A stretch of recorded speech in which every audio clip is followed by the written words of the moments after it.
जय जगन्नाथ आपण मानकु रविंद्र एजुकेशन तरफ स्वागत।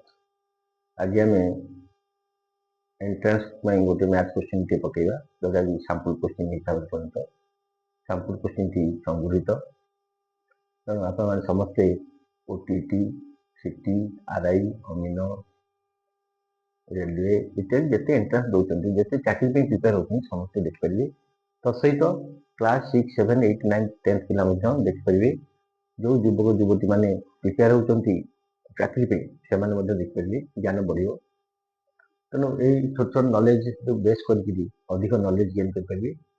आज क्वेश्चन टी हूँ भग्नांश पर्यवेसित संक्षिप्त क्वेश्चन टी गोटे संख्यार एक तृतीयांश से संख्यार एक पंचमांश टू 4 बेसी संख्या टी गोटे संख्यार एक तृतीयांश से संख्यार एक पंचमांश ठार 4 बेसी संख्या टी केते? Option A 20, B 28, C 30, D 32। ना करिया पूर्व देखो भग्नांश विषय समस्त नॉलेज रहना दरकार। तो सहित मो अनुरोध करी समस्ते रविंद्र एजुकेशन सहित जड़ित रुहतु, लाइक शेयर कमेंट्स करूँ, सांगसाथी मान पठातु, बंधु बांधव पाक पठातु, अन्य सांगसाथी पिला मान पाक पठातु। एटा बीजगणित उपर मध्ये पर्यवेसित गोटे संख्यार एक तृतीयांश मनकर संख्याटी x मनकर संख्याटी x तार एक तृतीयांश यार एक तृतीयांश केते हम एक तृतीयांश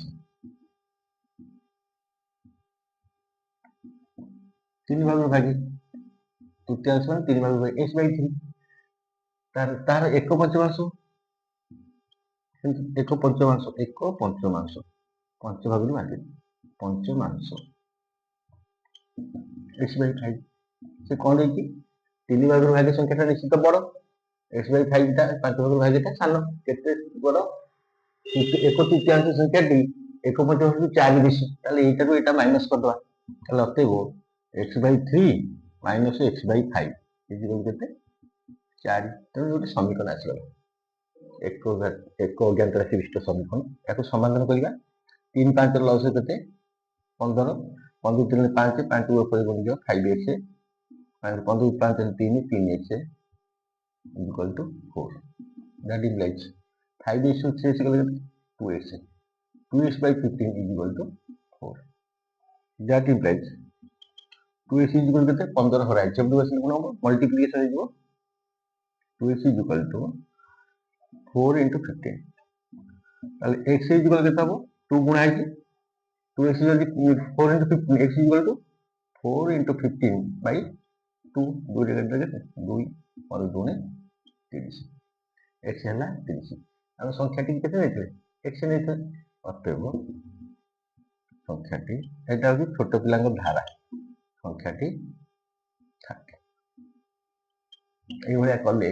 हम आंसर बाला सी सी द आंसर देख दियंतु एटा धारा रहला ताले शॉर्ट टाइप केमि करिवा गोटे संख्यार एक तृतीयांश संग संग संख्याटी x भाग x/3 तो संख्यार एक पंचमांश x/5 ताले बेसी केते ताले फेड इक्वल केते 4 ताले 5 3 लॉस हो गला 15 5x - 3x होला 2x equal to 4 Etah and it गुण दो और आई उल्टी गुण हला 2x इक्वल एत के x इक्वल टू 5 30 आंसर। तेणु यहाँ हूँ सर्टेस्ट मेथड ये जगह गणित करेंगे जो एंट्रेंस धारा करेंगे यहाँ हूँ क्लास पिला धारा आप सर्टेस्ट हूँ एमती भावी करेंगे। तो आशा करुँच भग्नांश बीजगणित क्वेश्चन पाठ्यगणित भावी पारती यहाँ सब चलो गोटे संख्यार एक तृतीयांश से संख्यार एक पंचमांश ठार 4 बेसी हेले संख्याटी केते? Option A 20, 28, 30, 32 option C is correct. तेणु यही जिते सर्टेस्ट वे भल भाव धारा शिखु धारा 6, 7, 8, 9, 10 क्लास पिला शिखे अन्य मैंने सर्टेस्ट वे शिखे जो मैंने नुआ नुआ पाठ भूली जाइए गणित भूली जाइए धारा जाऊँगी सर्टेस्ट वे जातु आशा करुँच समस्ते बुझीपारे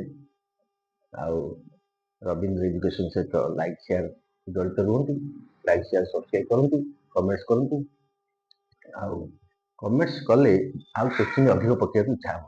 ଆଜି ଜଣେ କମେଣ୍ଟସ୍ କରିଥିଲେ, ଗୋଟେ କାଲି ଯୋଉଟା କୋଶ୍ଚିନ୍ କରିଥିଲା କମେଣ୍ଟସ୍ କରିଛନ୍ତି। ଫୋନ୍ ବହୁତ ଲୋକ କରୁଛନ୍ତି, କାହିଁ କମେଣ୍ଟସ୍ କରିବାର ଅସୁବିଧା କ'ଣ ଅଛି? ଫୋନ୍ କରିବା କ'ଣ ଆବଶ୍ୟକ? ଫୋନ୍ ଯଦି କୌଣସି କୋଶ୍ଚିନ୍ ପାଉଛନ୍ତି, ମୋର ହ୍ୱାଟ୍ସଆପ୍ ନମ୍ବର 9437286918। କୋଶ୍ଚିନ୍ କି ଫଟୋ ଉଠେଇକି ପଠାନ୍ତୁ, ମୁଁ ତାର 2 ପ୍ରକାର ସମାଧାନ କରେଇବି। ଗୋଟେ କ୍ଲାସ୍ ପିଲା ପାଇଁ ପ୍ରଯୁଜ୍ୟ, ଯେଉଁମାନେ ନୂଆ ଏଣ୍ଟ୍ରାନ୍ସରେ ଜଏନ୍ କରୁଥିବେ, ଗଣିତ ଶିଖିବେ ବା ଭୁଲି ଯାଇଥିବେ ତାଙ୍କ ପାଇଁ, ଆଉ ଗୋଟେ ସର୍ଟ ଟେଷ୍ଟ ହୁଏ। ସଂକ୍ଷିପ୍ତରେ କେମିତି କରିବେ, ସେ ସବୁ ପରୀକ୍ଷାରେ ସଂକ୍ଷିପ୍ତରେ କରିପାରିବେ ନିଶ୍ଚିତ, ଏଥିରେ ଦ୍ୱିଧା ନାହିଁ, କୁଣ୍ଠାବୋଧ ବି ନାହିଁ, ସମସ୍ତେ କରିପାରିବେ। ମ୍ୟାଥ୍ ଇଂଲିଶ ଏସବୁ କଲେ ତମର ନିଶ୍ଚିତ ପରୀକ୍ଷା ଏଣ୍ଟ୍ରାନ୍ସ ପରୀକ୍ଷାରେ ତୁମେ କ୍ୱାଲିଫାଇ କରିପାରିବ। Thank you. ଜୟ ଜଗନ୍ନାଥ, ଜୟ ଜଗନ୍ନାଥ, ଜୟ ଜଗନ୍ନାଥ।